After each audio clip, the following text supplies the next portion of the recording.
think the quality of all the work here at the Biennale is really, really high. I didn't even know that there were prizes to be awarded, so it was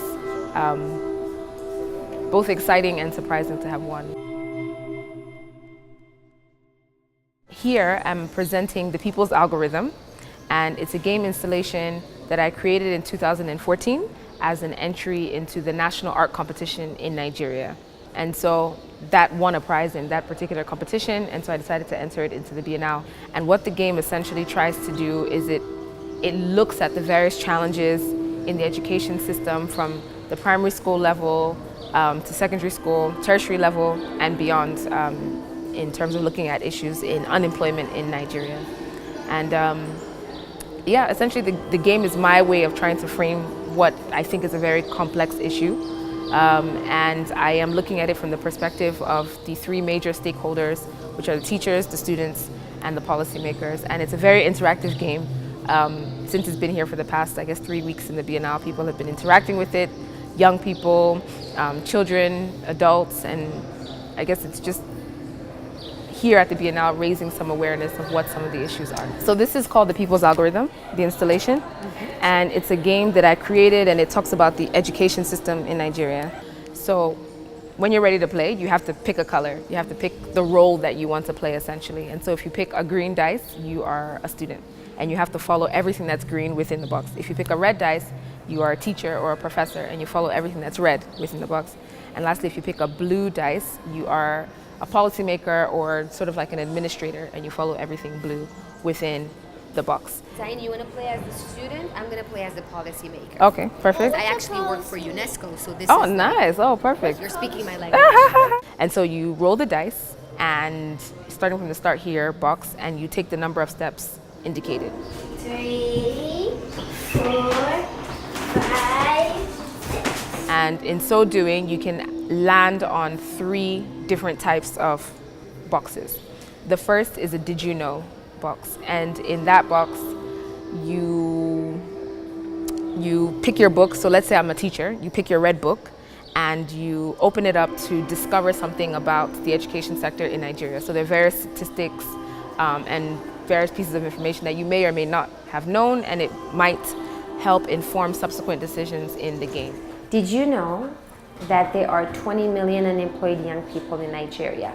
The second case is the heads or tails. Like I said, so you find a coin above your head, which you tap to spin, and spins, and then it lands on either heads or tails. So let's say, for example, it lands on heads. You need to pick, as a teacher, the red book that's titled heads.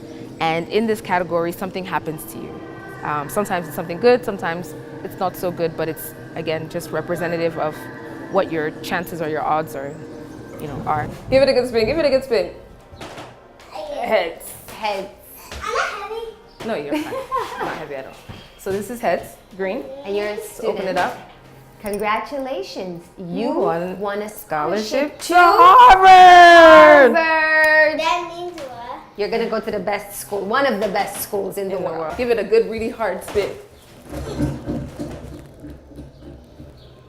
Heads again. Okay. You successfully graduated from Harvard, where you went, for 4 years ago, but cannot find a job. Take 4 steps back. The last category is interventions, where the player is given a prompt of some sort. So the prompt might be that there are less than 10% of the population that applies to university actually get university admission. What do you do about this? And so in this category, you are asked to take a side, really, to take a position and to choose out of 4 different options to a given question or problem. 4, 5, 6. Intervention again. There are 10.5 million children of primary school age who are not in school. What do we do? So for a long time, the International Education Development Goals for the past 15 years concentrated on access. So we gave access, but with no quality. So we had school buildings, but no teacher. School buildings and a teacher that is not trained. School buildings with no desk. School buildings with no books. So what would we do? Yeah. So I'm the policymaker again. The government should build more schools. You don't like that one, clearly. Private enterprises should create low-cost private schools. Ha-ha! Increase teacher salaries. Alternative education, radio, television, mobile teachers. So, problem with the first one, it's already done. It's been done in a great scale. It didn't solve the problem. Okay. Private, or what they call low-cost private schools, is a remedial or an alternative to compensate for what the government is not providing. Exactly, should be doing as a public service and as a public right for the country.